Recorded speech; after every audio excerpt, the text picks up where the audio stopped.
श्री हरिनाम संकीर्तन की जय।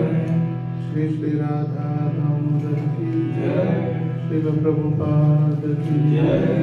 समवेत गौर भक्तवृंद की जय।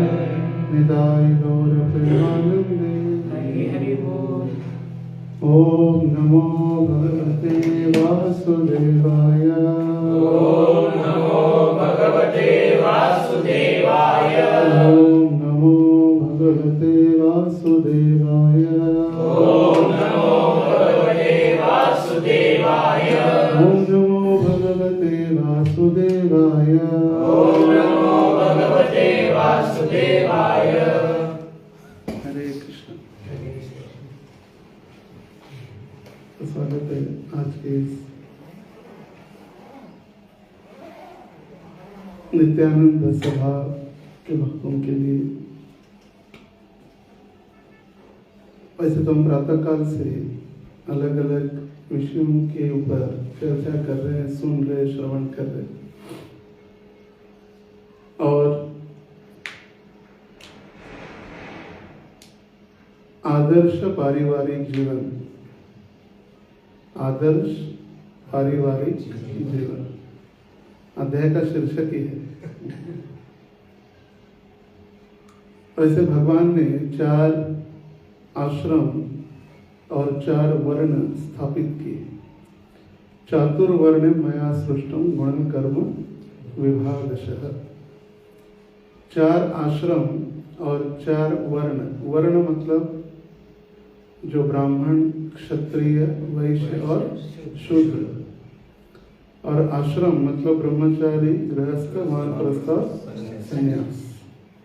चातुर्वर्ण मया सृष्टम, मैंने सृष्टि में स्थापित की। गुण कर्म और विभागशः, गुण और कर्मों के अनुसार, उनके गुणों के और कर्मों के अनुसार, जाति के अनुसार नहीं, गुण और कर्मों के अनुसार। मगर तथाकथित लोगों ने जन्म, उसकी जाति, उसके धर्म से इसकी विभाजन किया है। और इसीलिए लोगों को लगता है कि वैदिक सभ्यता या वैदिक ग्रंथ गलत मार्गदर्शन कर रहे या गलत सिखा रहे लोगों को। जैसे महात्मा गांधी जी ने हरिजन एक स्थापना किया। हरिजन, हरिजन इस शब्द का अर्थ है हरि के जन। जो भगवत भक्त है या वैष्णव है उनको हरिजन कहा जाता है। जो तुच्छ कार्य करते हैं या चांडाल जैसे प्रवृत्ति रखते हैं, कुत्ते का मांस खाने वाले, ऐसे लोगों को हरिजन कहा नहीं जा सकता। मगर अभी समाज में एक तथाकथित एक उन्होंने संप्रदाय या एक वर्गीकरण कर दिया हरिजन के नाम से। और जितने भी आश्रम और वर्ण तैयार हुए कार्य और गुणों के अनुसार। जैसे भौतिक संसार में देखते हैं, कोई मास्टर है, शिक्षक, तो उसकी पत्नी शिक्षिका बन जाती है, मास्टर नहीं। डॉक्टर कोई है तो डॉक्टर आइन, डॉक्टर नहीं बन जाती है। तो इसका मतलब नहीं कि उन्होंने डॉक्टर का कोर्स कंप्लीट किया इसलिए उसको डॉक्टर नहीं कहा गया, नहीं, स्वाभाविक। तो ऐसे नहीं होता। जब तक कोई व्यक्ति अच्छी तरह से विद्यालय में जाकर वैदिक अध्ययन या जो डॉक्टर का अध्ययन है, वो डॉक्टर का अध्ययन कंप्लीट करने के बाद ही डॉक्टर बन सकता है। तब तक सिर्फ नाम के लिए डॉक्टर नहीं बन सकता। पति डॉक्टर है इसलिए पत्नी डॉक्टराइन या डॉक्टरीन नहीं बन सकती। तो उसी प्रकार हम सिर्फ धर्म में या कुल में जन्म लेने से कोई ब्राह्मण, क्षत्रिय, वैश्य और शूद्र नहीं बनता। आजकल शूद्रों के घर में भी ब्राह्मण जैसे क्वालिफाइड लोग प्राप्त होते हैं। जैसे ब्राह्मण के 26 गुण भगवत गीता में भगवान ने बताया। शौचम, दया, शांति, आर्जवम, अलग अलग गुण, 26 गुण भगवत गीता में बताए भगवान। ब्राह्मणों के गुण क्या है? स्वच्छता से रहना, सत्व गुण में रहना। शौच मतलब स्वच्छता, सत्व गुण में रहना, शुद्धिकरण करना या शांत स्वभाव रहना, सत्व गुणिक आहार स्वीकारना जिसमें दूध, फल, सब्जियां आती हैं। रजोगुण का आहार मतलब एकदम राजसिक, मसालेदार, खाते ही आंख और कान से धुआं निकलना चाहिए, ऐसा तीखा। तामसिक मतलब सुबह बनाया हुआ, सड़ा हुआ, या ऐसे ही आधा खा के आधा छोड़ा हुआ, ऐसे तामसिक आहार होता है। तामसिक, जिसमें ये शराब और मांसाहार इत्यादि आते हैं। तो जो सत्व गुण का आहार लेकर सात्विक अवस्था में रहता है, तो ऐसे 26 गुण भगवान ने बताए और उन गुणों और कार्यों के अनुसार उस व्यक्ति को विभाजन कर दिया। उसी प्रकार आश्रमों का भी विभाजन है, ब्रह्मचारी, गृहस्थ, वानप्रस्थ और संन्यास। सत्य युग में आयु 1,00,000 वर्ष हुआ करती थी। कितनी? 1,00,000 स्वाभाविक था, 1,00,000 एवरेज। तो 1,00,000 में हम सुनते हैं कि 60,000 साल तपस्या किए, 10,000 साल मंदार पर्वत पर जाके हिरण्यकशिपु ने तपस्या की, क्योंकि उनके पास था 1,00,000 आयु थी। फिर जैसे जैसे युग आगे बढ़ते गए, आयु संख्या कम होने लगी। फिर त्रेता युग में 1,00,000 से 10,000 हो गए। द्वापर युग में 1,000 वर्ष जीने लगे लोग, और कलयुग में 100 साल। वो भी कंप्लीशन नहीं है। प्रायेण अल्पायुषा सभ्या कलौ अस्मिन् युगे जना मंदा सुमंदमतयो मंद भाग्या ही उपद्रता। भागवत के शुरुआत में बताया गया, प्रायेण अल्पायुष सभ्य, उनके आयु, लोगों की आयु कैसे हो गए? कम हो गए। प्रायेण अल्पायुष असभ्य, और लोग असभ्य बनते जा रहे। प्रायेण अल्पायुषा सभ्या कलौ अस्मिन् युगे जना, कलयुग के लोगों की आयु मंदा सुमंद मतयो, मंद बुद्धि, मंद सुमंद मतयो। मंद तो है ही है, सादे मंद नहीं, और सुमंद, उसको और स्ट्रेस करने के लिए बताया गया। मंदा सुमंद मतयो, मंद भाग्या, भाग्य उनका मंद है, मंद भाग्या ही उपद्रिता, और सदैव उपद्रव करने वाले, ऑलवेज डिस्टर्ब, वो हमेशा डिस्टर्ब रहते, कभी शांत नहीं रह सकते। ऐसे कलयुग के लोगों की व्याख्या है। कभी देखो शांत नहीं रहते, चल विचल चल विचल चल विचल, कुछ ना कुछ चलते रहते। प्रवचन में भी मृदंग बजते रहता है, हाथ बजते रहते हैं, या मोबाइल के ऊपर चलते रहता है, कुछ ना कुछ चलते रहेगा, शांत हो रह ही नहीं सकता। वैदिक सभ्यता में जब विद्यार्थी बैठते थे ज्ञान लेने के लिए, तो श्रुतिधर कहा जाता था। श्रुतिधर, एक बार श्रवण किया तो उनके दिमाग में फिट हो जाता था, ग्रास्पिंग पावर। श्रुति परायण, मतलब वो श्रवण करने में इतने परायण हुआ करते थे, एक बार श्रवण करने के बाद बुद्धिमान। एक है परायण, एक है पारायण, और एक है पारण। 3 शब्द है, मगर हम उसको मिक्स कर देते हैं। परायण मतलब एक्सपर्ट, श्रुति परायण, जो सुनने के लिए एक्सपर्ट है। पारायण मतलब एक ही कार्य को बारंबार करना, जैसे पारायण होता है, ज्ञानेश्वरी पारायण, 7 दिन सिर्फ ज्ञानेश्वरी की ही चर्चा या ज्ञानेश्वरी का कीर्तन होता है, हो गया पारायण।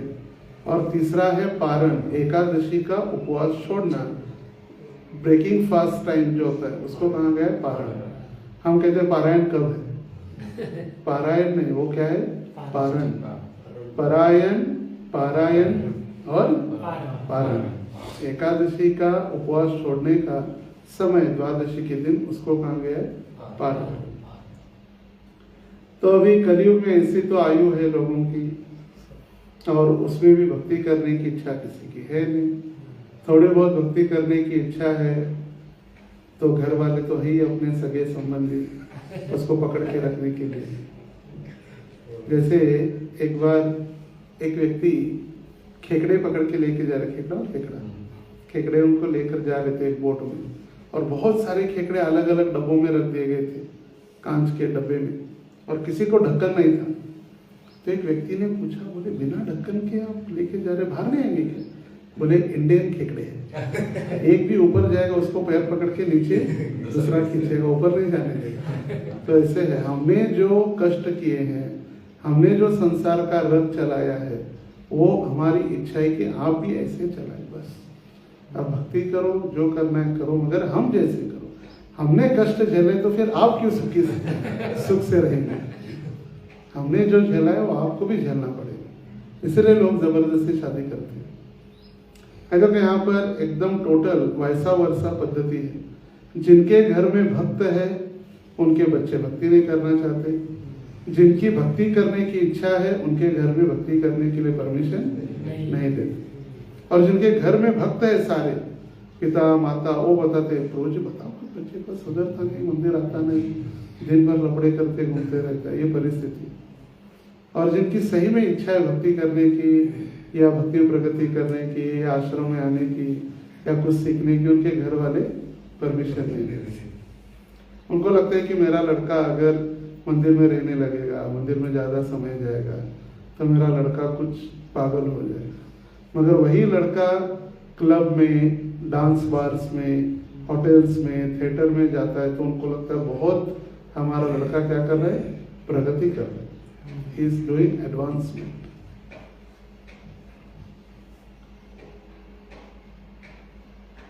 मुकेश अंबानी, धीरूभाई अंबानी जब वो जाते हैं तिरुपति वगैरह तो उनके कपड़े वैदिक सभ्यता में धोती कुर्ता पहनकर जो फोटोग्राफ है ना सर, इतने बड़े बड़े लोग भी भक्ति करते हैं तो हमें क्या शर्म है। वर्ल्ड का सबसे रिचेस्ट पर्सन वो टकला है, उसके बाल नहीं है। इसका मतलब है कि हम पैसे से बाल भी ला सकते हैं। जिसके नसीब में जो है वो मिलने वाला है, जिसके नसीब में जो नहीं है वो नहीं मिलने वाला है।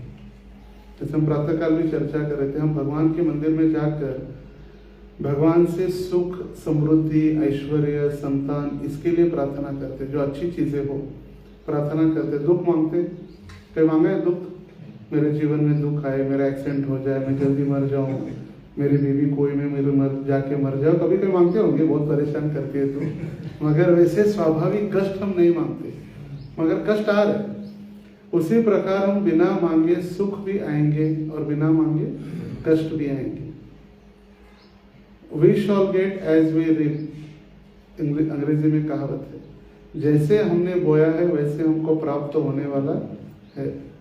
अगर हमने नीम के बीज रोए हैं तो हमें आम नहीं मिलने वाले, नीम का पेड़ ही आने वाला है। तो ये गृहस्थ आश्रम कोई लाइसेंस नहीं है कि लाइसेंस मिल गया अभी हम जो चाहे वो कर सकते हैं। We are free, we are dependent, independent, स्वतंत्रता मिल गई। बस हमारे पास अभी क्या है, लाइसेंस है। हम दिन भर बीवी को चिपक के रहेंगे, कोई पूछ नहीं सकता। Any time, morning, afternoon, evening, night, whatever, नहीं, उसके लिए भी नियम है। और शास्त्रों में इतने सारे नियम बताए गृहस्थों के लिए, तो डर के मारे सारे आश्रम में रहते थे।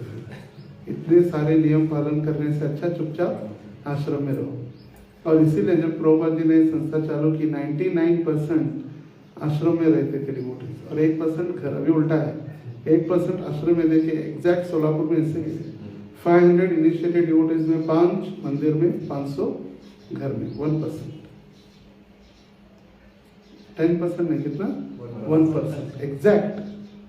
यहाँ 500 इनिशिएटेड डिवोटीज है, सब मिला के हरिनाम ब्राह्मण, और मंदिर में कितने ब्रह्मचारी, 5। 1% इन द टेम्पल, 99% आउटसाइड, अपने घरों में।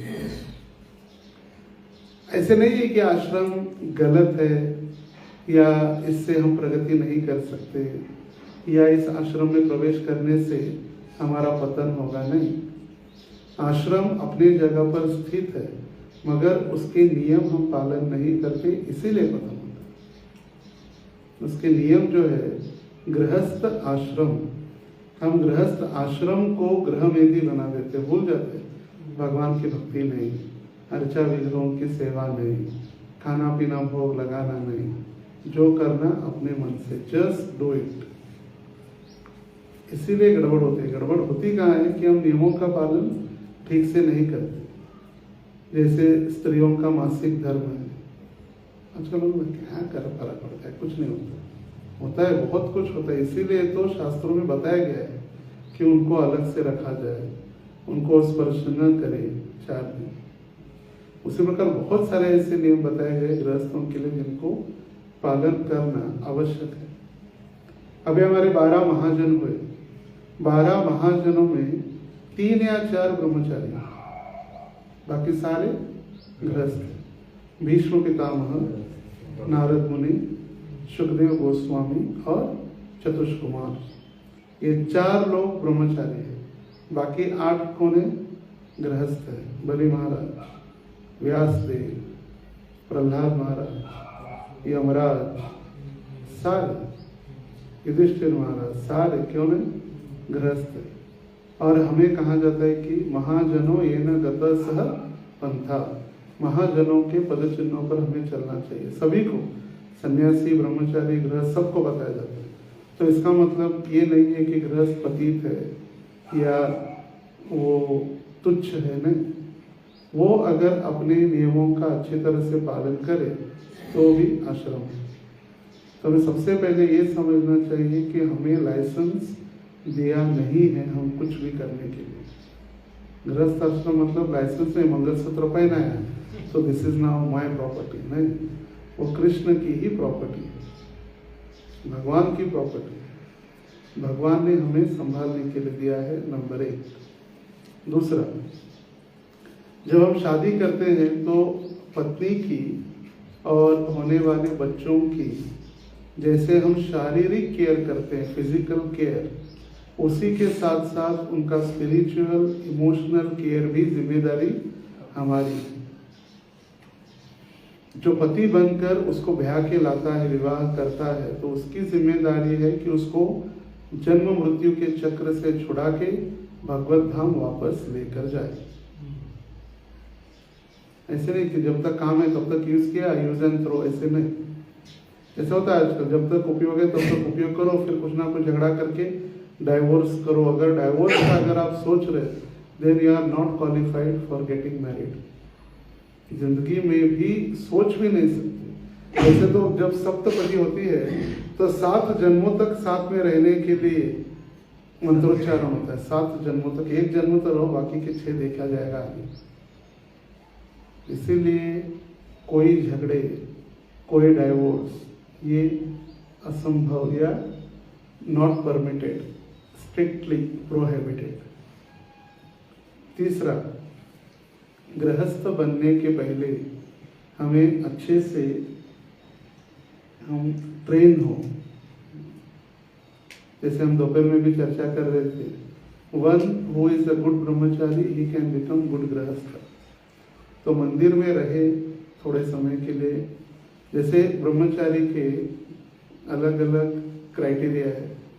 उपपूर्वणा, नैष्ठिकी। उपपूर्वणा मतलब 3 दिन के लिए ब्रह्मचारी, 5 दिन के लिए, 11 दिन के लिए, 21 दिनों के लिए, 1 साल के लिए।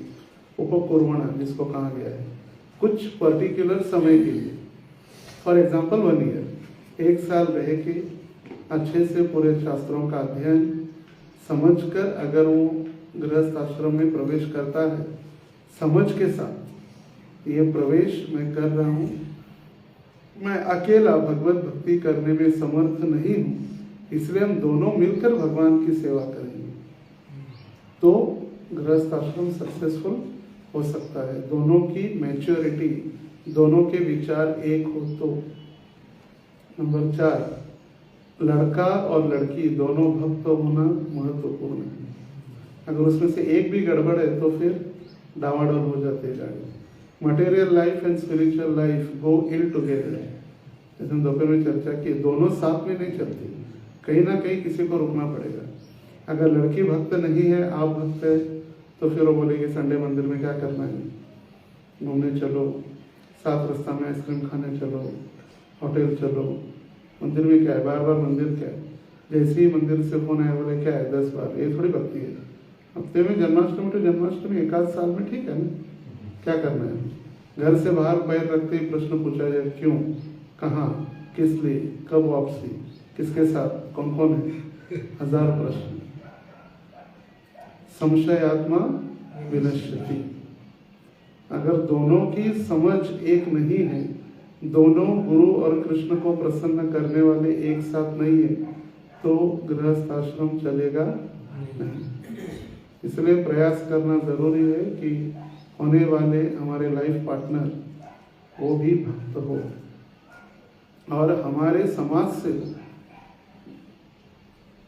और जो शास्त्र में जैसे कहा गया कुंडली है या विचार है या हमारे बिरादरी के है, वो भी देखना महत्वपूर्ण है। वो देखना महत्वपूर्ण है, क्योंकि गोत्र यदि एक है दोनों का, तो दोनों का गोत्र यदि एक होने से बच्चे अपंग जन्म लेते हैं। गोत्र भले वो रिलेशन नहीं है, दूर दूर तक उनका पारिवारिक रिलेशन नहीं है, मगर गोत्र यदि एक हो जाता है तो बच्चे अपंग या मतिमंद बच्चे पैदा होते हैं। क्या लगता है क्या आवश्यकता है, मगर है। जैसे हम पालन करें या न करें वो है। हमें भगवान के ऊपर विश्वास है, सबको है विश्वास भगवान के ऊपर। कृष्ण है, कृष्ण जो कह रहे हो सच कह रहे, कृष्ण की वाणी सच है। तो भगवान ने भगवत गीता में कहा, यान्ति देव व्रता देवाम पितृ यान्ति पितृव्रता भूतानि यान्ति भूतेजा यादि मध्या जिनोपिमा। जो देवी देवताओं की पूजा करेगा वो देवी देवताओं के पास जाएगा, जो पितरों की पूजा करेगा वो पितर लोक में जाएगा, जो भूत पिशाच की पूजा करेगा वो भूत पिशाच लोक में जाएगा, और जो मेरी पूजा करेगा वो सिर्फ मेरे पास आएगा। बराबर। तो भगवान कह रहे मतलब ये तीनों लोक है, देवता है, भूत पिशाच है और पितर भी है। हम कहते भगवान है मगर ये बाकी कुछ नहीं है, फिर भगवान कहते ही नहीं ना। अगर वो है ही नहीं तो फिर भगवान कहने का प्रश्न ही नहीं पड़ता, भगवान को आवश्यकता ही नहीं होती अर्जुन को बताना। जिनको भौतिक इंद्रिय तृप्ति करने की इच्छा होती है प्रबल, वो देवी देवताओं के पास जाते हैं। भगवान ये भी कह रहे उसके आगे, अपनी इंद्रिय तृप्ति करने के लिए लोग देवी देवताओं के पास आकृष्ट होते हैं। तो ये है, तो भगवान ने ये जो सृष्टि की उत्पत्ति की तो अलग अलग डिपार्टमेंट देवी देवताओं के पास दिया है। इसलिए वैदिक सभ्यता के साथ शास्त्रों के आधार पर विवाह करना, और विवाह के भी अलग अलग प्रकार है। फिर गंधर्व विवाह, राक्षस विवाह, अलग अलग। राक्षस विवाह तो भगा के लेके जाना, उठा के चलो भागो, किडनैप, राक्षस विवाह। और वो धुली बेला जब संध्या काल के समय होता है, फिर दिन में होता है, सुबह अलग अलग मुहूर्त पर। और वो देखे जाते मुहूर्त इसीलिए कि उस समय पर यदि हम विवाहबद्ध हो तो फिर आगे अच्छा हो सके, आपका अच्छा संसार चले। कभी कभी लोग मुहूर्त भी देखते नहीं, जैसे हमने देखा भीड़ में 12 बजे का मुहूर्त है तो 3 बजे तक मंडप में आती है, नाचना गाना हल्ला गुल्ला शराब, बस फिर जिंदगी भी ऐसी होती। फिर हम दूसरों के ऊपर दोषारोपण करते। और यदि हमें सत्यवती स्त्री चाहिए तो हमें भी सत्यवान होना आवश्यक है। अगर हमें सत्यवती हम एक्सपेक्ट कर रहे तो हमें सत्यवान होना आवश्यक है। अगर हम संसार में मुंह मारते फिर रहे तो हमारे गले में भी मुंह मारने वाले ही मिलने वाले। जैसा हमने रोया है वैसे ही हमको मिलना है। भले लोग कहे नहीं बहुत एकदम साधी, एकदम शांत स्वभाव वाली, मगर फिर बाद में पता चलता है कि कितने कांड थे। 8-10 तो ऐसे ही थे, 8-10 तो नाम के थे, ऐसे तो अनगिनत थे। एक पत्नी बहुमैत्रिणी, प्रभु रामचंद्र कहते ना, एक पत्नी एक वचनी, एक पत्नी बहुमैत्रिणी। बहुमैत्रिणी मतलब एक पत्नी है और बाकी सब हमारी सहेलियां हैं, ऐसे न हो। और ये युधिष्ठिर महाराज को नारद मुनि बता रहे सारा। अभी नारद मुनि ब्रह्मचारी, उनको कुछ गृहस्थ से लेना देना नहीं, मगर एक अनुभव से या सृष्टि के रचयिता ब्रह्मा जी के पुत्र होने के कारण उनको वो कहीं भी कभी भी जा सकते, उनको परमिशन है पृथ्वी पर, स्वर्ग में, देवता लोगों में, कंस के पास, कृष्ण के कारागृह में, कहीं भी ही कैन ट्रैवल एनीवेयर। तो इसीलिए उनका जो अनुभव है वो अनुभव के बोल रहे, आंखों देखा हाल वो कह रहे। और ये अध्याय भागवत के 7वें स्कंद का उस प्रसंग है राजसूय यज्ञ के उपरांत। राजसूय यज्ञ हुआ, राजसूय यज्ञ में भगवान ने सबको पत्थर उठाने की सेवा की, सबको भोजन प्रसाद और पत्तल उठाने की सेवा। और वो सारी सेवाएं होने के बाद नारद मुनि एज ए गेस्ट आए थे, तो नारद मुनि के पास युधिष्ठिर महाराज बैठे हैं और पूछ रहे, मूढ़धि मतलब मेरे जैसा मूर्ख व्यक्ति, मूढ़धि मतलब मैं महामूर्ख हूँ, मूढ़धि धी मतलब महामूर्ख मेरे जैसा जो इस संसार में अटका हुआ है घर गृहस्थी में, वो इस घर गृहस्थी से कैसे छूटे? कौन पूछ रहा है? युधिष्ठिर। जो 12 महाजनों में है, जो 5 भाइयों में एक पत्नी है, एक के 5 नहीं है, 5 में एक है। और वो महाजन जिनके घर में सदैव कृष्ण जिनके भाई है, कृष्ण स्वयं जिनके रिश्तेदार है, कृष्ण जिनके हितैषी है, कृष्ण जिनके रक्षक है, वो कह रहे आप मुझे बताइए मैं इस संसार चक्र से, घर गृहस्थी से कैसे छूट जाऊं?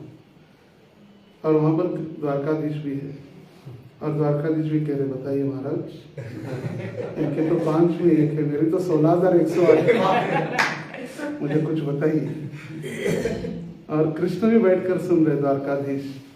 और तब आदर्श पारिवारिक जीवन के विषय में पहले 4 वर्ण 4 आश्रम बताते बताते ब्रह्मचारी के विषय में बताया, ब्रह्मचारी कौन है, कैसे है, गुरुकुल में रहता है, गुरु के प्रसन्नता के लिए भिक्षा मांगता है, भिक्षा मांगकर पूरा गुरु को ला के देता है, और गुरु यदि प्रसाद के लिए भूल जाए तो झगड़ता नहीं, ऐसे कैसे बोल गए, मैं ही ला के दिया सब कुछ, मुझे ही नहीं बुलाया। अगर उस दिन नहीं बुलाए तो उपवास नेक्स्ट डे। तो उसके बाद आदर्श पारिवारिक जीवन, ये भागवतम का 7th कैंटो 7वां अध्याय और श्लोक 7वां स्कंद अध्याय है 14 13वां अध्याय है सिद्ध पुरुष का आचरण, और 14वां अध्याय है आदर्श पारिवारिक जीवन। ये अध्याय आप हर हफ्ते कोई क्लास देने के लिए रहे, कोई क्लास देने के लिए न रहे, आप में से सभी जो भी इस नित्यानंद सभा में हैं, हर हफ्ते एक श्लोक उसका अनुवाद पढ़ना है, तात्पर्य पढ़ना है, और आपके बीच में उसका डिस्कशन करना है। This is homework. क्लास देने के लिए कोई नहीं है, गदाधर पंडित को व्यस्त है, प्रभु जी नहीं है, सभी अपने अपने जीवन काल में व्यस्त रहेंगे।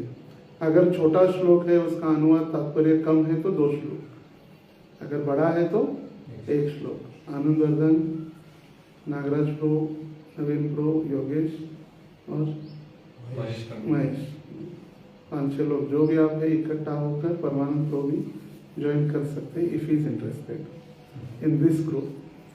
1 श्लोक पढ़ना है, उसका डिस्कशन करना है, कुछ नहीं समझ में आता है तो फिर अपने सीनियर से पूछ के, मगर बिना मिस किए एवरी वीक 15-20 मिनट लगेंगे, मैक्स आधा घंटा, कोई इसके लिए नो कॉम्प्रोमाइज। इमीडिएटली आफ्टर प्रसाद, सुबह का प्रसाद हो गया, समय निकालो, आधा घंटा कहीं भी बैठो, नीचे ऑफिस में, इधर कहीं भी, और ये कंप्लीशन करना ही अध्याय।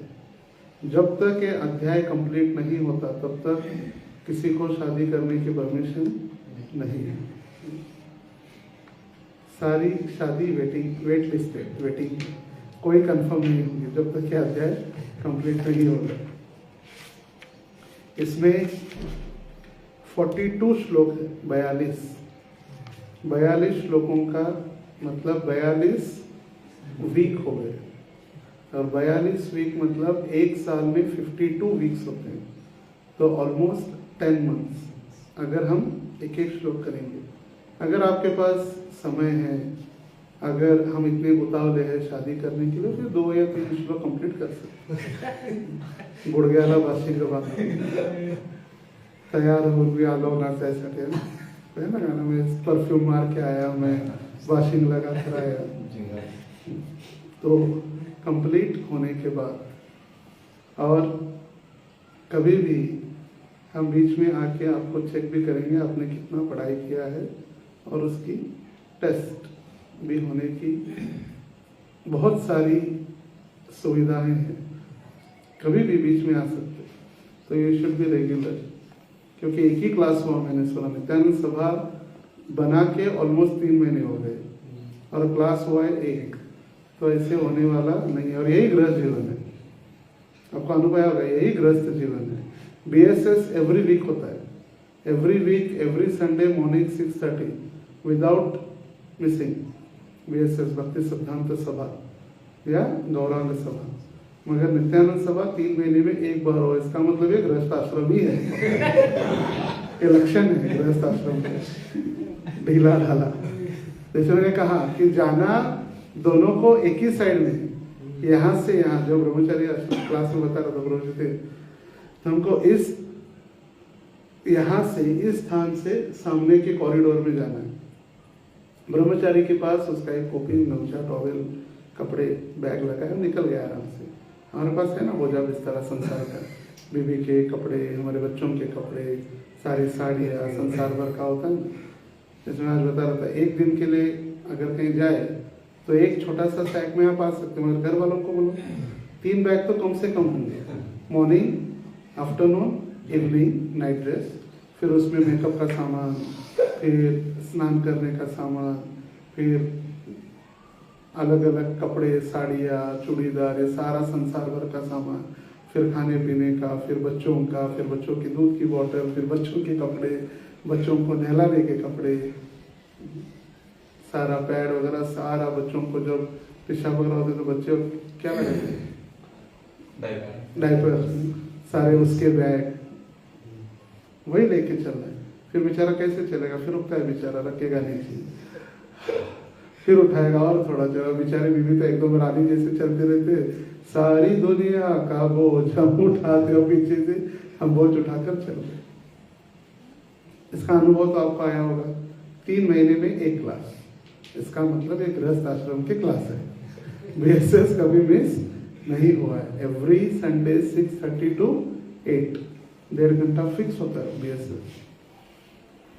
तो शुरुआत क्या है इस अध्याय में? श्रीमद् भागवतम स्कंद 7 अध्याय 14 आदर्श पारिवारिक जीवन।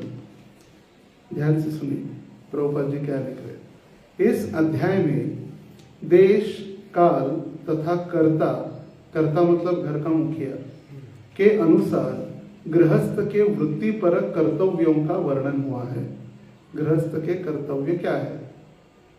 सिर्फ हमें भोग विलास करने की इच्छा है, हक चाहिए। कर्तव्य कौन करेगा? हक और कर्तव्य एक सिक्के के 2 साइड्स है, एका नाण्याच्या दोन्ही बाजू। जब युधिष्ठिर महाराज ने गृहस्थ के वृत्तिपरक कर्तव्यों के विषय में अधिक जिज्ञासा प्रकट की तो नारद मुनि ने उपदेश दिया कि गृहस्थ का सर्वोपरि कर्तव्य वासुदेव कृष्ण पर पूर्णाश्रित रहना तथा निर्धारित भक्ति के द्वारा सभी प्रकार से उन्हें प्रसन्न करना है। सबसे हाईएस्ट एक कर्तव्य या गोल क्या है? भगवान वासुदेव की भक्ति और वासुदेव को प्रसन्न करना। होम मिनिस्टर को प्रसन्न करना नहीं, किसको? वासुदेव को। होम मिनिस्टर राज्य के नहीं, अपने घर के। यह भक्ति गुरु के उपदेशों तथा वास्तव में भगवत भक्ति में लगे भक्तों की संगति पर निर्भर करेगी। हम किसका संग कर रहे हैं उनके ऊपर निर्भर करता है। हम टाइम पास भक्तों के साथ अगर संग कर रहे तो भी हमारा घर गृहस्थी भी टाइम पास ही चलेगा। बोलेगा क्या जरूरत है, चलते हैं संडे, 3 दिन छुट्टी है, संडे का मंदिर छोड़कर चलते गोवा घूमने, चले 3-4 फैमिली गोवा घूमने। कोई भक्ति नहीं, कुछ नहीं, जब नहीं पिक्चर के गाने लगाकर मस्त एकदम कंठीमाला को लूज करके गले में छोड़कर, होता है ऐसे। यही गृहस्थ जीवन है और ये देखा गया है। इसलिए जैसी संगति वैसी रंग हमें चढ़ने वाला, जैसा संग वैसा रंग। इसलिए हम जो कह रहे हैं, हम शुरुआत में कहे कि यहाँ जो फर्स्ट बैच हम तैयार कर रहे, दे शुड बी अवर गृहस्थ काउंसिलर्स। आपका फाउंडेशन यदि अच्छा हो तो आने वाला गृहस्थ आश्रम जो नए लड़के शादी कर रहे हैं या शादी करेंगे, उनको आप मार्गदर्शन दें, जिससे वो शादी करने के साथ साथ आपका संग करें और आप उनको मार्गदर्शन करें।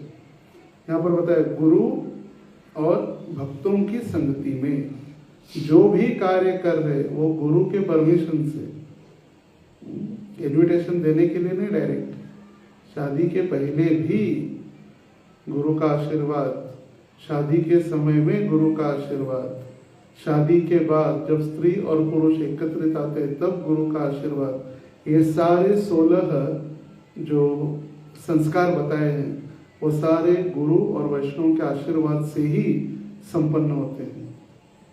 गर्भाधान से लेकर अंत्येष्टि क्रिया 16 संस्कार, इसमें गर्भाधान हो गया, फिर पुंसवन हो गया, फिर नामकरण हो गया, उपनयन संस्कार हो गया, फिर विद्यारंभ संस्कार हो गया, सारे संस्कार, सबसे लास्ट है फिर अंत्येष्टि।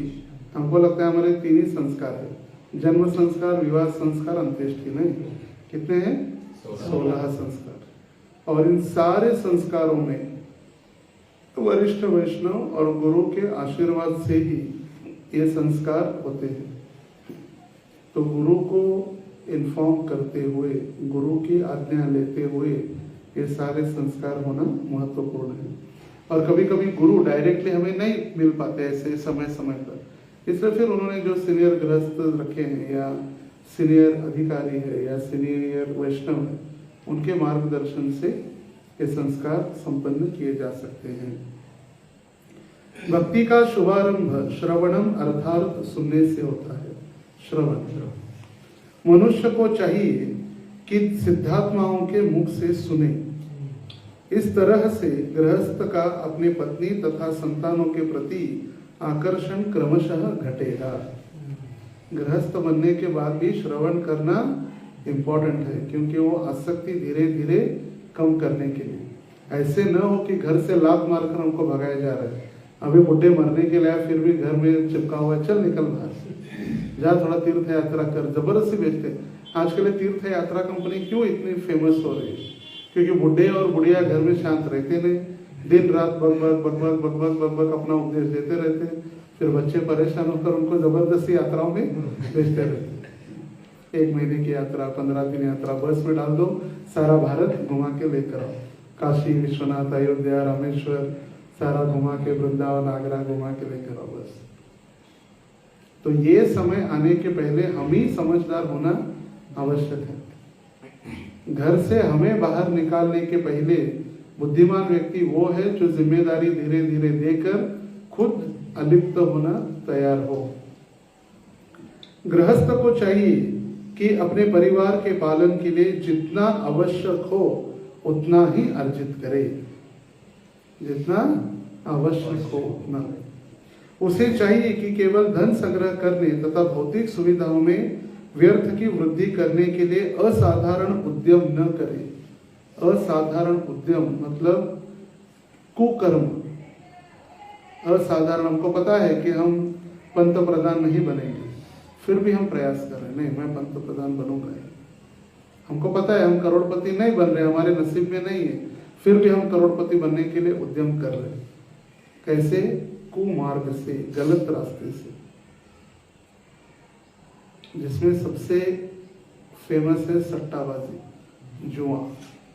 200 लो 500 कमाओ, 500 पाने के लिए 10,000 लगाओ, 10,000 लगाने के लिए 21,000 लगाओ, 21,000 निकालने के लिए 1 लाख लगाओ, फिर 1 लाख भी गया और 21,000 भी गया। अति लोभ, उसको कहा गया उद्यम। कौन सा उद्यम? असाधारण उद्यम न करे। असाधारण, साधारण जो हम उनको काम दिया गया है वो करे, छोड़ तो नहीं सकते जॉब करना, मगर असाधारण उद्यम न करे। जैसे become a billionaire in a night, एक रात में कोई करोड़पति बन सकता है क्या? आप बन सकते? आप नरसिंह गुरुकुल में आज एकादशी के दिन जाके सोए, कल सुबह आप करोड़पति हो सकता है? नहीं हो सकता, ये पॉसिबल है, हो ही नहीं सकता। ये सब सपनों में और फिल्मों में ही हो सकता है, फिल्मों में और सपनों में। मेरे सपनों की रानी, बस वही हो सकता है, और प्रैक्टिकलिटी में कुछ नहीं होने वाला है। इसलिए असाधारण उद्यम न करे। यद्यपि गृहस्थ को अपनी आजीविका चलाने के लिए ऊपर से अत्यधिक सक्रिय रहना चाहिए, ऐसा भी नहीं कि काम करना नहीं है तो दिन भर घर में पड़े रहे, सांड की तरह सोते रहे, भालू की तरह एकदम आलसी बन कर रहे, नहीं। काम करने के लिए उसको अति सक्रिय रहना चाहिए, किंतु भीतर से भौतिक लाभ से अनासक्त रहकर पूर्णतः स्वरूप सिद्ध व्यक्ति बनना चाहिए। ऊपर से वो दिखा रहा है कि मैं बहुत संसार में आसक्त हूँ, मुझे परिवार चलाना है, मगर अंदर से धीरे धीरे जितना है उतना करके अलिप्त रहना। अलिप्त का उदाहरण दिया जाता है कमल से। कमल का फूल या कमल के पत्ते पानी में रहते दलदल में, फिर भी उस पानी का एक बूंद भी उस कमल के पत्तों के ऊपर नहीं टिक पाता। कभी देखा है? ट्राई किया है? पानी रख के बच्चे खेलते हैं, इसको ऐसे हिलाते रहते पन्ने को, वो मोती की तरह, डायमंड की तरह घूमते रहता है, कभी भी टिकता नहीं उसके ऊपर। इसको कहा है अलिप्त। पानी में रहकर पानी को अपने ऊपर नहीं आने देना। पारिवारिक सदस्यों के साथ बर्ताव या मैत्री मात्र उनके प्रयोजन की सिद्धि के लिए होनी चाहिए, उनमें अत्यधिक लिप्त नहीं रहना चाहिए। हमारे रिश्ते हैं, हमारे परिजन हैं, हमारे रिलेटिव है, उनकी प्रसन्नता के लिए हमें जाना है, उनसे मिलना है, उनसे हाथ मिलाना है, उनके कार्यक्रमों में जाना है, मगर हमें उनके जैसा नहीं बनना है। अगर वो बकरी काट के हमें बुलाए खाने के लिए तो हमें खाना नहीं। रोजी नाराज हो जाएंगे, एकदम मेरे नजदीक है रोजी, क्या करें? वो क्या है ना, वो अलग से बना रहे मेरे लिए, अलग से कभी हो ही नहीं सकता। बर्तन भी वही होते, चम्मच भी वही होते, जैसे हम होटल्स में देखते हैं बड़े बड़े एकदम स्टैंडर्ड डिशेस, एकदम उसको अच्छे से सजा धजा कर लेकर आते, मगर अंदर किचन में कौन देखा है क्या हाल है? एकदम जल के राख हो गए हो, ऐसे कढ़ाई होते, उसमें तेल फ्राई होता है, उसमें पकोड़े भी बन रहे हैं, उसमें प्याज के पकोड़े बन रहे हैं, उसमें चिकन फ्राई हो रहा है, उसमें हमारी पूरियां तल के दे रहे, और हम कह रहे शाकाहारी, मांसाहारी और शुद्ध शाकाहारी। कभी होता है ऐसे? तो इसीलिए हमें जाना है। 3 चीजें जो हमें सिखाई, एक तो ऐसे स्थानों पर जाना नहीं, गए तो खाना नहीं, और खाने के बाद फिर बोलना नहीं। एक तर जायचं नाही, गेलं तर खायचं नाही, आणि खाल्लं तर मग बोलायचं नाही। असं होतं तसं होतं, कांदा सापडला, मग वो अपना पता नहीं। क्योंकि एक बार हुआ था, हम जब बहुत छोटे छोटे थे आश्रम में, शुरुआत के दिनों में 97-98 में, हमारे एक बहुत बड़े डोनर के लड़की की शादी थी। मंदिर के बाजू में एक बड़ा गार्डन जैसे पद्मावती है, उससे बहुत बड़ा लॉन था, लॉन में शादी थी। तो इंटरेस्ट, बड़े लोगों की शादी, अच्छा अच्छा प्रसाद मिलेगा, चलो। तो फिर वहाँ गए, सब मंदिर के भक्त भी, कई सारे ब्रह्मचारी भी 2-4 चुप चुप कर गए हम सारे। एक आध सब्जी में कुछ प्याज का स्मेल वगैरह आने लगा, तो उस समय एक सदगृहस्थ ने हमको बताया था, सुदर्शन पुरुष यहाँ भी आते, कथा वगैरह की उन्होंने कहा था कि एक तर यायचं नाही, आलं तर खायचं नाही, आणि खाल्लं तर बोलायचं, चुपचाप निकलो यहाँ से। रातों रात उनको भगा दिया था वहाँ। तो उनके प्रसन्नता के लिए हमें जाना है, मगर उनके जैसे नहीं बनना है। हमारी गृहस्थों की गलती क्या होती है, हम जाते गृहस्थ बनकर, मगर वहां जाने के बाद हम उनके जैसे बनते हैं, तिलक पोंछ देते हैं, कपड़े बदल देते हैं। यहाँ से धोती कुर्ता के ऊपर जाएंगे, 4.5 एकड़ के बाद जीन्स टी शर्ट एकदम झकाझक, गॉगल, तो उनको लगता है ये भी अपने जैसा है, क्या फर्क पड़ा। तिलक लगाकर जाने में कभी भी शर्म नहीं करनी चाहिए। कोई सौभाग्यवती स्त्री जिसका पति जीवित है, वो कुमकुम बिंदी लगाती है कि नहीं, और वो कुमकुम पोंछ देती, इसका मतलब क्या है, वो विधवा है। हमारे माधव है, माधव, हम माधव के भक्त है। माधव, माँ मतलब मालिक, धव मतलब लक्ष्मी, लक्ष्मी के मालिक, लक्ष्मी के पति। रमाकांत, रमा मतलब लक्ष्मी, कांत मतलब उनके पति, हम उनके भक्त है। तो हमें शर्माने की क्या आवश्यकता, हम विधवा नहीं है, हमारा कोई है मालिक। मंदिर में आते ही तिलक, मंदिर के बाहर तिलक पोंछना, कपड़े बदलना, कंठी माला बदलना, कंठी माला निकाल के रखना, कंठी माला गले में छोड़ देना, कंठी माला छाती माला हो जाती है, यहाँ दिख रही इसीलिए फिर नीचे छोड़ दे, ये गड़बड़ है। अगर हम उनको कहते हैं कि हमारे ऐसे ऐसे नियम है, आप सात्विकता शुद्धता से बनाएं तो आएंगे, नहीं तो फिर ठीक है मिलकर जा सकते हैं। जैसे कल किसी का एक कार्यक्रम 11वें दिन का श्राद्ध है, उन्हें मंदिर के भक्तों को बुलाया, तो नियम है मंदिर के भक्त 11वें दिन नहीं खा सकते। उन्होंने कहा हम आएंगे, कीर्तन करेंगे, उनको बोलो यदि देना ही है तो फिर बिना काटे वो फल दे सकते हैं, बिना काटे फल दे सकते हैं। बेस्ट है कि हम प्रसाद दे कर जाए, और ऐसे स्थानों में जाकर अगर गड़बड़ है तो बिना खाए वापस आ गए। हमें उनके जैसे बनना नहीं है। गृहस्थ को पारिवारिक सदस्यों तथा समाज के आदेशों का ऊपर से ग्रहण करना चाहिए, लेकिन सार रूप में उसे गुरु तथा शास्त्र द्वारा बताए गए वृत्तिपरक कर्तव्यों में लगना चाहिए। उसे विशेष रूप से धन कमाने के लिए कृषि कार्यों में लगना चाहिए। गृहस्थों के लिए क्या बता रहे प्रभुपाद? कृषि कार्य मतलब क्या है? खेती, कृषि, गोरक्षा, वाणिज्यम, गाय की सेवा, खेती, ये सबसे प्योर बिजनेस है। खेती बेस्ट एंड प्योर, जिससे कोई कर्म बंधन नहीं होती। जैसे वो डॉक्टर है, उनको लग रहा होगा मुझे कर्म बंधन, कितने सारे लोगों के हाय उनको मिलती है उस पैसे के साथ साथ। गरीब का जो पैसा हम ले रहे तो उस गरीब के पैसे के साथ उनकी हाय भी है कि कोई प्रेम से देता है क्या? आइए डॉक्टर, हरे कृष्णा, लीजिए पैसा। जबरदस्ती देते लोग, इच्छा न होते हुए, तो फिर हाय आ जाती, वहाँ कर्म लगते ही है। तो अगर देखा जाए तो कृषि मतलब खेती जो है सबसे प्योर है, इसीलिए प्रभुपाद जी आदेश दे रहे कि उसे कृषि, गोरक्षा और वाणिज्य, व्यापार। व्यापार मतलब बार्टर सिस्टम। कौन बता सकता बार्टर सिस्टम क्या है? बार्टर सिस्टम मतलब वस्तु देना और वस्तु लेना। आपके पास यदि गेहूं है तो इनसे चावल लो, चावल दो, गेहूं लो, ऐसे वस्तु देना। पहले नहीं था पैसा, सोने के सिक्के, पेपर करेंसी, बार्टर सिस्टम ही थी। कॉमर्स बैकग्राउंड के कौन कौन है? कॉमर्स वाले 1 2 3 इकोनॉमिक्स में पढ़ा नहीं क्या बार्टर सिस्टम? तो जो पढ़ा था मैं भूल गया। उसे विशेष रूप से धन कमाने के लिए कृषि कार्यों में लगना चाहिए, जैसा कि भगवद गीता में कहा गया है, कृषि, गोरक्षा, वाणिज्यम। गृहस्थ के मुख्य कर्तव्य है कृषि, गोरक्षा और व्यापार। मैंने देखा नहीं था आगे, मगर वही है, कृषि, गोरक्षा और व्यापार। यदि सौभाग्यवश या भगवत कृपा से अधिक धन आ जाए तो इसका सचमुच उपयोग यह होगा, उसे कृष्ण भावनामृत आंदोलन में लगाया जाए। कभी कभी घर बनाने के लिए हम गड्ढा निकाल रहे, और गड्ढा निकालते हमें सोने का हंडा प्राप्त हुआ, तो तुरंत बीबी के लिए गहने बनाना, बैंक में फिक्स डिपॉजिट रखना, सेफ्टी लॉकर्स रखना, वो तो है ही, मगर सबसे बेस्ट उपयोग उसका क्या है? कृष्ण भावनामृत आंदोलन में उसका उपयोग करना। उसे इंद्रिय तृप्ति के लिए अधिक धन कमाने के लिए लालायित नहीं होना चाहिए। अधिक धन क्या करेंगे? अधिक धन आपको सोने भी नहीं देगा।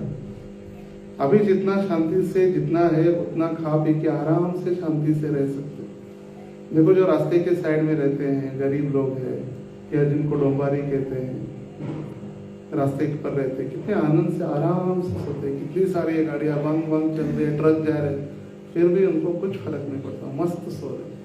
और जिनके पास पैसा है उनको नींद आ रही है। जीएसटी से कैसे बचाएगा, गवर्नमेंट से कैसे बचाएगा, चोरों से कैसे बचाएगा, अपने बच्चों से कैसे बचाएगा, क्योंकि बच्चे ही अपने चोर है घर में। बच्चे उठा के लेकर जाएंगे तो क्या करेंगे?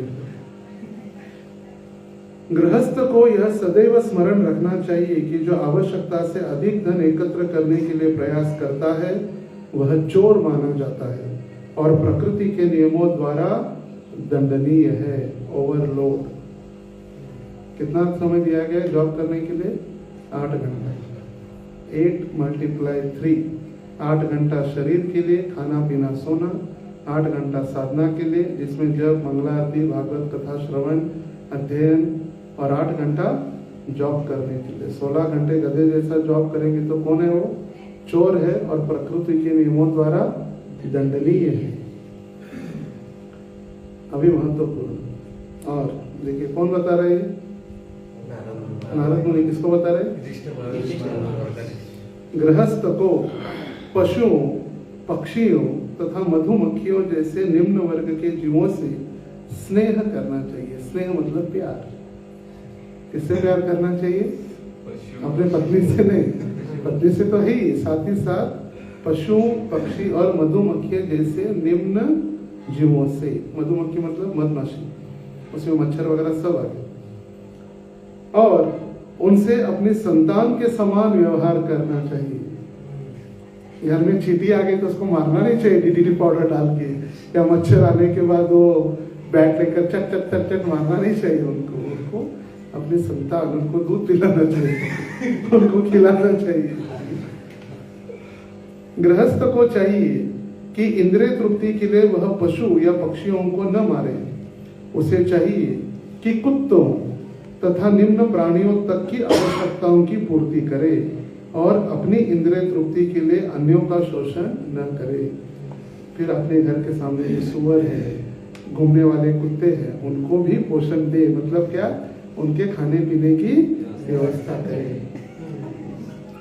हमसे शादी करके मैं और मेरी बीवी नहीं, हम दो, हमारे दो नहीं, जितने भी हमारे पड़ोसी पशु पक्षी प्राणी हैं उनको भी हमें संभालना है। हरिदास सगळ्यांना, डुक्कर कुतरे सगळ्यांना। गृहस्थ का सबसे नियम पहले बताया जा रहा था कि घर के सामने रहकर चिल्लाना होता है प्रसाद के पहले, कोई भूखा है, कोई भूखा है, कोई भूखा है। अगर कोई नहीं है तो फिर हम खा सकते हैं, अगर कोई आया तो फिर उसको देना है। हम पूछते तो है ही नहीं, कम से कम ये जो है उनकी तो हमें ध्यान दे।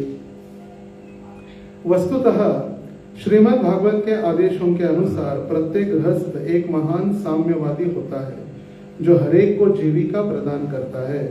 गृहस्थ को चाहिए कि उसके पास जो कुछ भी हो उसे बिना किसी भेदभाव के सभी जीवों में वितरित कर दे। सर्वश्रेष्ठ विधि तो प्रसाद वितरण है। प्रसाद वितरण जैसे आपने किया 11,000 दे के प्रसाद वितरण, सभी का आशीर्वाद। कार्तिक के अंतिम दिन, कार्तिक पूर्णिमा के दिन, अपना जन्मदिन मनाया प्रभु जी ने, सबको प्रसाद खिला के। सबसे सर्वश्रेष्ठ विधि, इसलिए गृहस्थ लोग प्रसाद के लिए बुलाते। और हम प्रसाद देते ब्रह्मचारियों को या मंदिर के भक्तों को, हम उनको उपकार नहीं कर रहे। वो घर में आकर हमारे प्रसाद दे रहे, वो हमारे ऊपर उपकार कर रहे, हमारे धन को शुद्ध करने के लिए, हमारे धान्य को शुद्ध करने के लिए, हमारे वास्तु को शुद्ध करने के लिए। और महान साम्यवादी मतलब गृहस्थ जो भी उसके पास है सभी को जीविका प्रदान करता है। प्रभुपाद जो कह रहे हैं, क्योंकि 4 आश्रमों में एक ही आश्रम है गृहस्थ जिसमें पैसा कमाने के लिए परमिशन है। बाकी तीनों आश्रम के निवासी आपके बच्चे हैं, ब्रह्मचारी, वानप्रस्थी और सन्यासी। आप जो खिलाएंगे उसके हम खाकर हम हमारा जीवन व्यतीत करेंगे। तो एक व्यक्ति को बोल रहा था 500 भक्त है यहाँ पर और आप 5 ब्रह्मचारियों को संभाल नहीं सकते। कितनी दुर्भाग्य की बात है कि ब्रह्मचारी को हर घर जाके भिक्षा मांगना पड़ता है, कलेक्शन करना पड़ता है। ब्रह्मचारी स्टूडेंट लाइफ है, उनको ऐसी फैसिलिटी होनी चाहिए कि वो सिर्फ पढ़े, अध्ययन करे और प्रचार करे, बस। उनको दान धर्म, नित्य सेवा, पैसा करने की आवश्यकता न हो। तो एक सबसे बड़ी जिम्मेदारी आप है, सिर्फ बीबी की नहीं, बीबी की तो है ही, वो तो आपको कंट्रोल रखेगी, वो आपका केयर करेगी, मगर आपकी जिम्मेदारी है कि बाकी के 3 आश्रमों को संभाले, क्योंकि उनमें कोई परमिशन ही नहीं उनको पैसा कमाने के लिए। कनेक्शन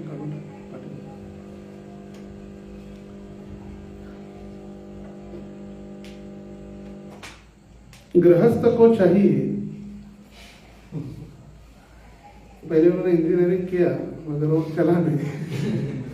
गृहस्थ को चाहिए कि अपनी पत्नी से अत्यधिक आसक्त रहे कि न रहे।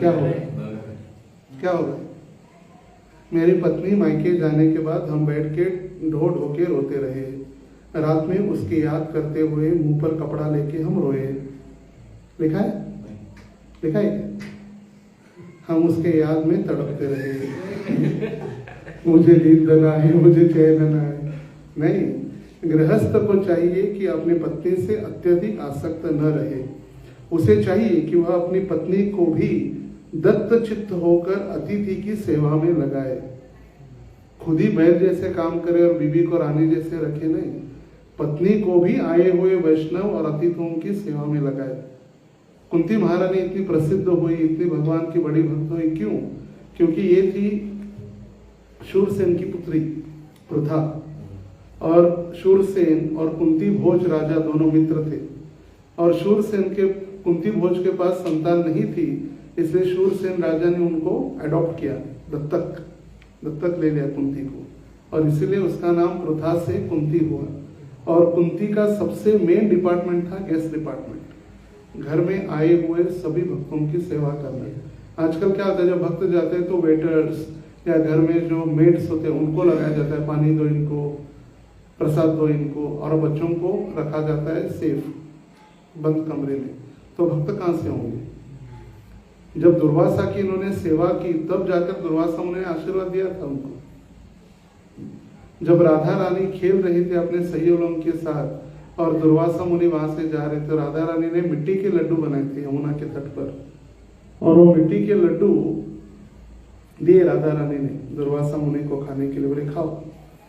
तो उन्होंने खाने का ऐसे नाटक तो किया दुर्वासा मुनि ने, और नहीं खाएंगे, मिट्टी कौन खाएगा, मिट्टी के लड्डू खाता है क्या कोई? उन्होंने नहीं, खा के तो देखो। राधा रानी हाथ पकड़ के बैठ गई, नहीं खाओ खाओ।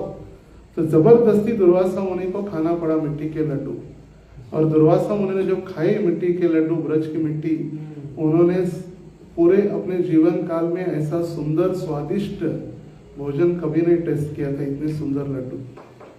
तब उन्होंने आशीर्वाद दिया राधा रानी को कि आज के बाद आपके हाथ से बनाया हुआ जो भी व्यक्ति खाएगा वो कभी बीमार नहीं हो, कभी बीमार नहीं होगा। इसलिए वैष्णव की सेवा में लगाना अपने पत्नी को और बच्चों को।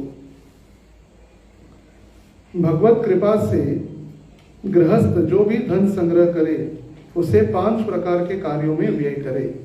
जो भी इनकम आ रही है, पैसा है, उसको 5 प्रकार से, सिर्फ बीबी के हाथ में देकर बीबी का गुलाम या जोरू का गुलाम नहीं, मैं तो बीबी का गुलाम बन के रहूंगा, जोरू का गुलाम नहीं।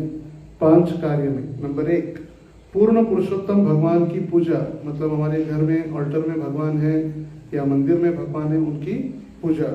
दूसरा, वैष्णव तथा संत पुरुषों के सत्कार में उनका स्वागत, प्रसाद वगैरह सब। तीसरा, साधारण जनता तथा सभी जीवों के प्रसाद वितरण में, साधारण जनता को फूड फॉर लाइफ। अपने पितरों को प्रसाद अर्पण करने में। चौथा, पितर मतलब जो हमारे जिन्होंने शरीर छोड़ा है, हमारे पूर्वज पितर है, उनको श्राद्ध करने में, पितरों को प्रसाद अर्पण। और 5वां, खुद प्रसाद लेने। तो अगर खुद नहीं खाएगा तो फिर मर जाएगा। सबको तो खिलाना है और खुद तो खाना चाहिए ना। फिर 5वां है खुद खाए। किसको किसको? सबसे पहला भगवत पूजा, दूसरा वैष्णव तथा संत पुरुषों का सत्कार, साधारण जनता और सभी जीवों के लिए प्रसाद, चौथा पितरों को प्रसाद, 5वां स्वयं प्रसाद ग्रहण करें।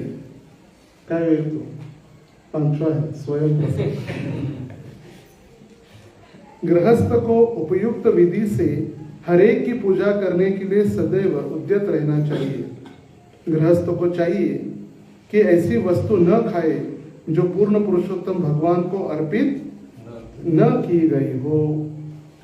ये नियम से ब्रह्मचारियों के लिए नहीं, मंदिर में रहने वाले। आप तो मंदिर में रहते हैं, आपके लिए। हम तो कुछ भी खा सकते हैं, हम वड़ा पाव खा सकते हैं, हम 7 रास्ता में होटल में जाके खा सकते हैं, हम कहीं भी कुछ भी खा सकते हैं। बराबर? ये हमारे लिए कि सबके लिए? स्पष्ट लिखा है। गृहस्थ को चाहिए, और एक बात पढ़ रहा हूं, गृहस्थ को चाहिए कि ऐसी कोई वस्तु न खाए जो पूर्ण पुरुषोत्तम भगवान को अर्पित न की गई हो, जैसा कि भगवद गीता में कहा गया है, यज्ञ शिष्टाशन संतो मुच्यन्ते सर्व किल विषय भुंजते ते त्वगम पापा ये पश्चात आत्म कारणात्। यज्ञ में या भगवान को अर्पित न की गई वस्तु वो क्या है? पाप है।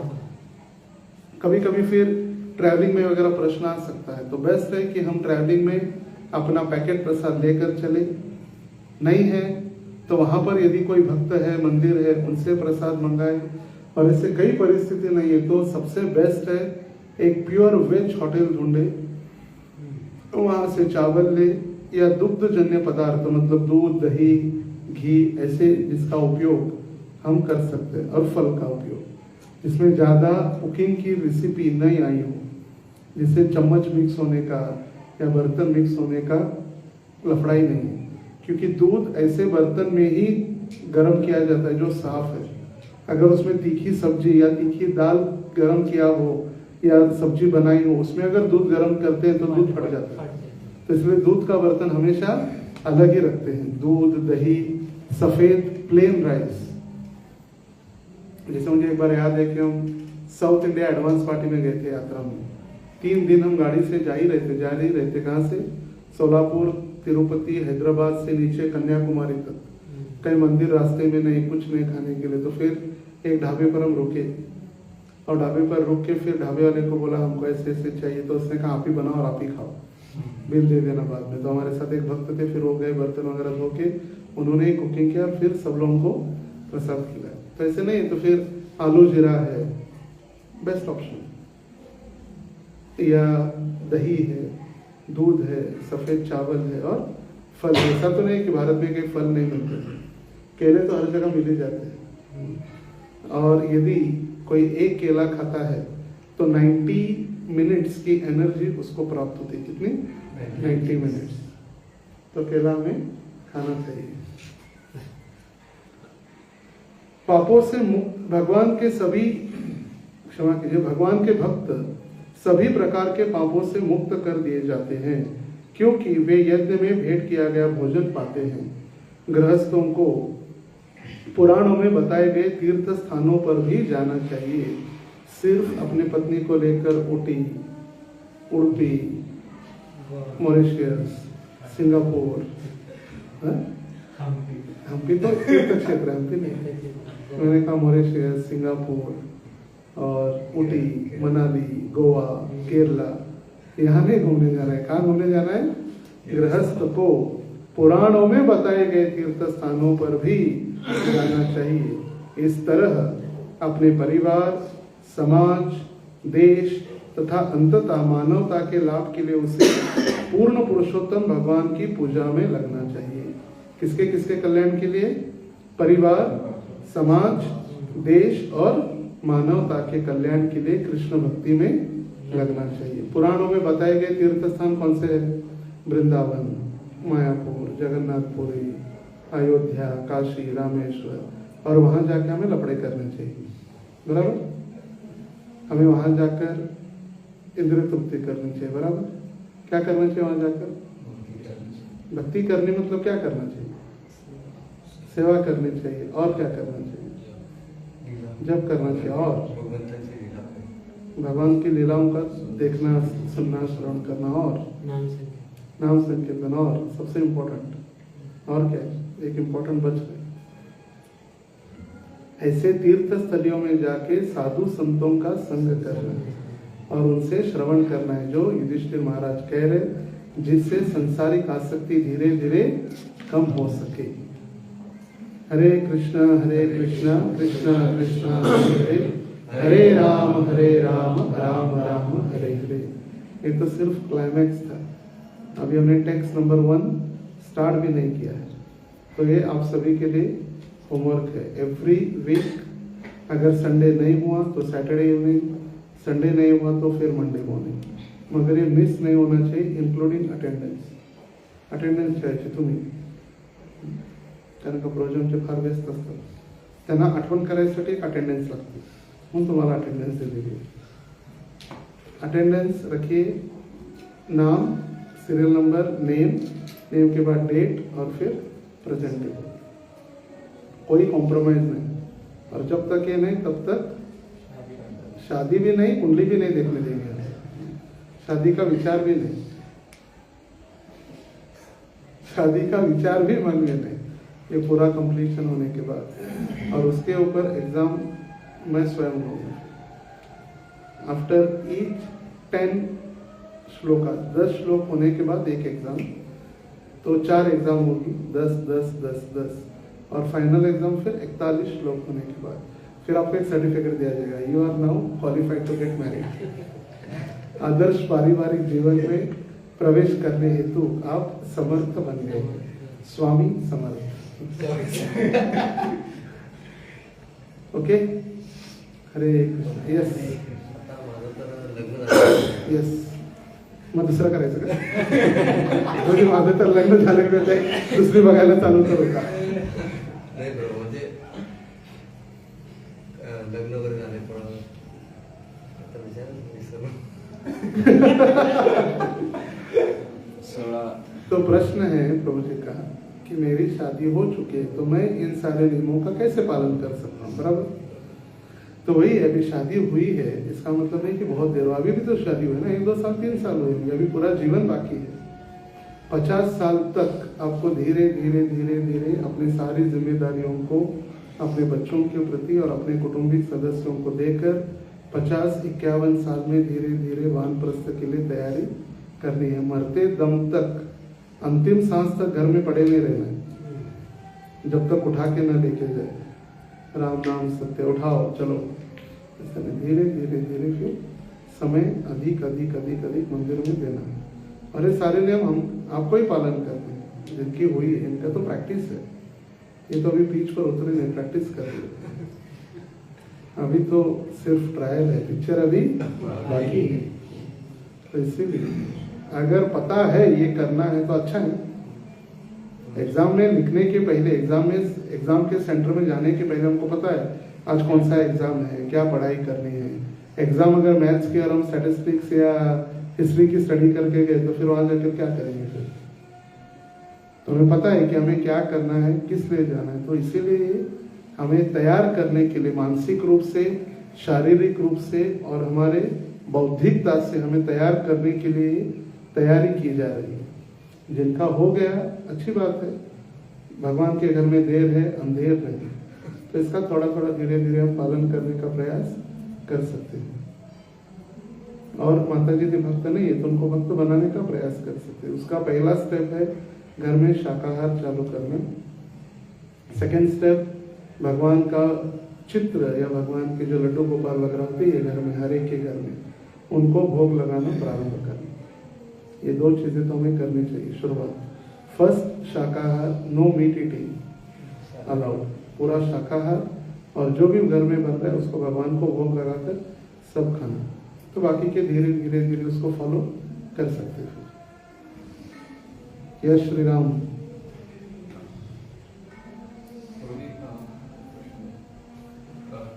तुम्ही म्हणतात की 3 आश्रम ग्रस्त आश्रमामध्ये डिपेंड आहे। यस। आणि दुसरी गोष्ट असं पण म्हणतात की बाबा आपल्याला ग्रस्ताला किती गरज आहे तेवढंच कमावलं पाहिजे। बरोबर। ते दोन्हीमध्ये कसं म्हणजे तो मध्ये वाचलं ना आपण की जेव्हा जर आपल्याकडे अधिक धन संग्रह प्राप्ती झाली किंवा अधिक धन आलं तर सगळ्यात बेस्ट उपयोग काय? कृष्ण भावनेमध्ये त्याचा उपयोग करणे। पण हे तिन्ही आश्रमाला म्हणजे सांभाळणं असं बोलतात ना, तिन्ही आश्रमाला सांभाळणं एकट्याचं कर्तव्य नाही, साऱ्या गृहस्थ कम्युनिटीचं ते कर्तव्य आहे। मग सगळ्यांनी थोडं थोडं जर घेतलं जबाबदारी तर प्रत्येक जण थोडी थोडी जबाबदारी जर घेतली तर सगळं, जसं उदाहरण देत होते नित्यसेवेचं, अमोघ लीलापूर नित्यसेवा, प्रत्येक रिक्षावाला असो, मंदिरात येणारा डबेवाला असो, सायकलवाला असो, कोणी असो, 100 पासून त्याने नित्यसेवा गोळा करतात। 70 लाख जमा झाले, तसं आपल्याकडे नाही, आपण अजून 70,000 वर अडकलेला, खर्च आहे 5 लाख। तर तो बेसिक 5 लाख तरी, आजच आम्ही सकाळी डिस्कशन करतो, 5 लाख तरी कम्प्लिशन साठी आम्ही काहीतरी जबाबदारी घ्यायला पाहिजे। 5 लाखाचं टार्गेट आहे monthly expense, basic minimum. 1 lakh गोशाळा, 1 लाख डीटी किचन आणि डिवोटी किचनचं राशन, 60,000 सॅलरी, 40,000 लाईट बिल आणि 1 लाख ट्रॅव्हलिंग आणि पाणी, motor, petrol, miscellaneous expense, 4 lakh तर इथंच झाले। आणि वरचा कधी फेस्टिवल वगैरे आला तर मग पंडाल, लाईट वगैरे तर ते वेगळंच, फ्लावर डेकोरेशन, महिन्याचे डीटीचा फ्लावरचा खर्च 30 ते 35 आहे, 35,000। तर एवढ्या तरी बेसिक आपण कम्प्लिशन वर यायला पाहिजे। आपण किती कमी आहे, 70,000 इन्कम आहे, 5 लाख खर्च आहे, तर ती जबाबदारी प्रत्येकाने मिनिमम 250-500 हे यथाशक्ती यथामाम प्रपद्यन्ते, जेवढं शक्य होईल तितकं आपण कलेक्शन करू शकतो। आणि सगळ्यांनी मिळून जर जबाबदारी घेतली थेंबे थेंबे तळे साचे ज्याला म्हणतात, सगळ्यांनी जर घेतली जबाबदारी तर आरामात आपण ती भगवंतांची सेवा आणि भक्तांची सेवा, 3 आश्रमांची सेवा, 3 आश्रमची सेवा तर मंदिरातच राहणार आहेत सगळे. वानप्रस्थी आहेत, ब्रह्मचारी आहेत, संन्यासी आहेत, मंदिरातच आहे. मंदिरची सेवा म्हणजे ते ऑलरेडी 3 आश्रमची सेवा आपण करू लागतो. आणि आणि गुरुजी बाहेर गेलो आपण म्हणलं की बाबा आपण राईस किंवा असं दूध वगैरे खाऊ, पण ते भोग न लावता खाणं योग्य आहे. भोग न लावता म्हणण्यापेक्षा आपण परिस्थिती माहित आहे भगवंतांना. जसं आपण पाणी भोग न लावता पितो, बरोबर, कारण का ती काळाची त्या वेळेची गरज आहे. त्याच ठिकाणी जर शरबत बनवून आपण पिलं तर मग तो भोग आहे, मग तो भोग लावणं आवश्यक आहे. तसंच ती परिस्थिती तशी आल्यानंतर आपण त्या ऑलरेडी उष्ट्या प्लेटमधून आले त्यावेळी सुद्धा आपण भगवंतांना प्रार्थना, भगवंता अशा कठीण परिस्थितीमध्ये, आपातकाल ज्याला म्हणतो, एमर्जन्सी सिच्युएशन, आपातकाल, आणीबाणी, आपातकालीन परिस्थितीमध्ये असं केलं असं ना, आपातकालीन खिडकी, काही आग वगैरे लागली तर तिथून उडे. तसं जनरली कोण जाते का तिथून? नाही, दरवाजातूनच जायचं आहे, नियम आहे दरवाजातून. खरं आपातकाल जर रेल्वेच्या दरवाजातच आग लागली, डबा जळायला लागला तर तिथून बाहेर जायचं. तर अशा आपातकाल परिस्थितीत भगवंतांना प्रणाम करून भगवंतांचं स्मरण जरी केलं तरी भगवंत स्वीकार करू शकतो. ते असं नाही की आपण प्लेट लावूनच, तुळशी घेऊनच, तेव्हा तर भगवंताला माहित आहे ते पण एकदम निष्ठुर नाही आहेत. त्यांना माहित आहे किती प्रामाणिक आहे. भाऊजीने दिले म्हणून नाही, म्हणजे माझी इच्छा नव्हती, भाऊजी खा म्हटलं मी खाल्लो, मग तो भोग आहे. जसं प्रभुपाद म्हणा, ईट मीट बट प्रीच.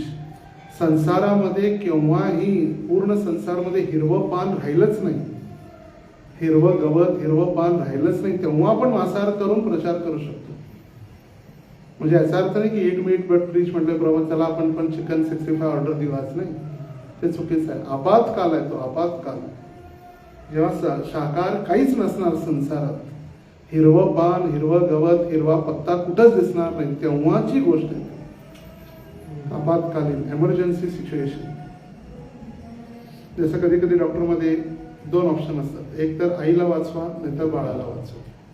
तो आपातकाल असतो. मग फॅमिली कोणाला सांगते, नाही आम्हाला बाळ नको, आम्हाला आई नको. ठीक आहे, तुमची इच्छा. नंतर नाही आम्हाला बायकोची आवश्यकता, दुसरी बायको आम्ही नवीन आणू, बाळाला आम्हाला, तुमची इच्छा. त्याला आपातकाल म्हणते. त्यावेळी तुम्ही डिसिजन घेऊ शकत नाही. तर family has to give the permission. लिखित लिहून दिलं जातं. असं नाही की सांगितल्यानंतर पलटले तर. म्हणून त्यांच्या लिखित घेऊन साईन करून ते बॉन्ड पेपर ठेवल्यानंतर ते ऑपरेशनसाठी घेतलं जातं बॉडी, बरोबर. और येस, आमच्या ऑफिसमध्ये पूर्वी मीटिंग असते एकदा पुणे मुंबईमध्ये, तर तिलक अलाउड नाही करून, तेव्हा काय करत त्या सिच्युएशनमध्ये काय करत? ज्या ठिकाणी अलाव नाही त्या ठिकाणी काय करतात, नाही लाच. जसं समाज कल्याण अधिकाऱ्यांचे ऑफिस आहे, समाज कल्याण, तिथं कुणाला अलाव नाही, तिथं अलाव आहे. जसं त्या बँकेत जातात, बँकेत काय प्रॉब्लेम नाही, मंदिरचे पैसे बँकेत भरायसाठी तिलक लावून जाणं, त्याच्यात काय लाजण्याची आवश्यकता नाही. खरं त्याच उलट जर एक समाज कल्याण, एक भक्त आहेत बीडचे, समाज कल्याण ऑफिसमध्ये तिथं कुठलाही तिलक, कुठलीही माळ असं त्यांना चालत नाही. तरी माळ तर आहे त्यांच्याकडे, नाही काढत, तर तिलक त्यांना पुसणं गरजेचं आहे. जर संन्यासी गुरुजन दुबईला जातात, दुबई एअरपोर्टवरती कुठलेही भगवे कपडे किंवा एखाद्या पर्टिक्युलर धर्माचा वेश घालून जाऊ शकत नाही. त्यामुळे तिथं प्रत्येक संन्यासी गुरुजनांना देखील शर्ट पॅन्ट किंवा कुर्ता पायजमा घालायला लागतो, शेखा लपून ठेवायला लागते, टोपी घालायला लागते. नाही ना, तो पण आपातकाल झाला, emergency situation. But that is not a rule. तो आपातकाल आहे, रूल्स नाही आहे तो. जसं आपण आजारी पडल्यानंतरच औषध घेतो की दररोज औषध खातो? आजारी पडल्यानंतर. नाही रोज मला फार आवडते, ते गोड असते ना औषध खोकल्याचं, मी दररोज पितो, मग ते मूर्ख आहे. आजारी पडल्यानंतरच खोकल्याचं औषध पिणं गरजेचं आहे. तसं तो आपातकाल आहे म्हणून पुसावा लागतो. तर याचा अर्थ नाही की आपण कायमच पुसून ठेवा 365 दिवस. अरे काय प्रश्न, रोजी भाऊजी वाट बघायला, लवकर सोडा, ओव्हरलोड. ओके, कीर्तन स्टार्ट झालं. हरे कृष्ण. श्री प्रभुपाद की